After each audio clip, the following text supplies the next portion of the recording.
have a problem with us locking in on one piece of the chart and being like, I'm a this, right?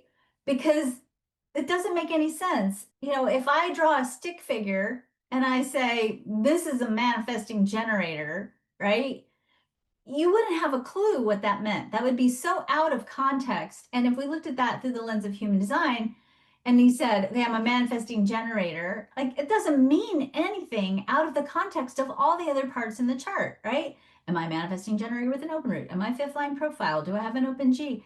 And it also doesn't tell me about my lived experiences, right? So there's that other piece. It's like, it's not enough information for us to be able to say, oh, there's this big piece of information. We need to lock in on that and focus on it. I mean, there's probably like Quadrite Facebook group, right? Because there's like a Facebook group for every line and type and center known to man in the human design chart on Facebook. And it's like, that doesn't make any sense. It's out of context.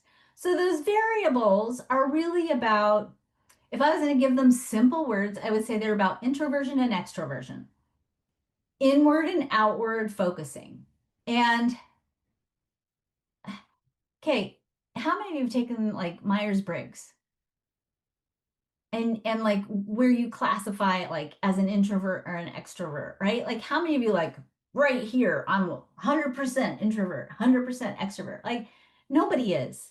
We're all a mixture of both. And that theme of introversion and extroversion shows up all over the place in the chart, right? You could be a second line profile and a fourth line profile. What does that make you? Half introverted, half extroverted? Not necessarily, right? It doesn't, you have to talk about it in the context of everything else in the chart. Otherwise, it's just one more little label that we slap on people. And I have a big problem with that because I don't, first of all, because it causes us to think the chart explains everything and it doesn't, right? If I'm a burned out projector and I'm a 4-6 profile, right?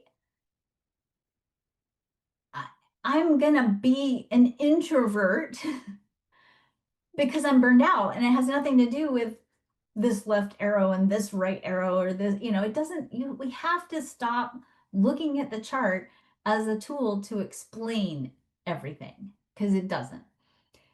We also, where I get anxious about it is I hear people using it a lot with kids, and it's like, how do I just have questions. I have questions like, what does that mean for a kid? Let's say you have a kid that's like primarily extroverted. First of all, you're going to know that from the other parts of the chart. And secondly, what does that mean in terms of your parenting? I mean, okay, so you might go, this is a kid whose social group is very important to them. But are you not in conversation with them enough to figure that out anyway? Because that's my biggest concern. Like if you're not observing that and you're seeing this in a chart and you're not supporting the kid because you have a relationship with them and you're just using the chart to steer it, I have a problem with that because that feels weird. Um, so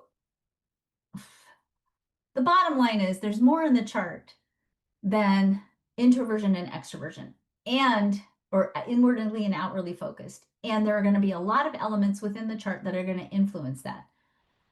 And if we take it out of context, particularly take it out of context in learning and in parenting, we're not bringing people into a place where they gain greater self-awareness. That is all.